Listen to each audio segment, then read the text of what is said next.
Bir tekir, iki tekir. Hani nerede Bekir? Tekir.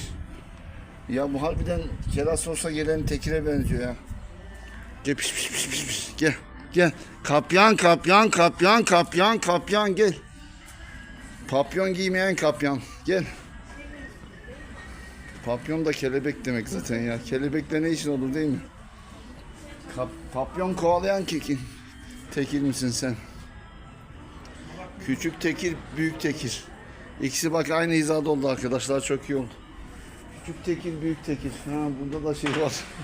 Kazım Karabekir. Evet, küçük tekir, büyük tekir, Kazım Karabekir. Gel pis. Günaydın.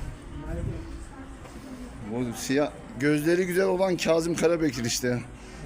Ulan, cincir geldi. Bu cincir çok güzelmiş.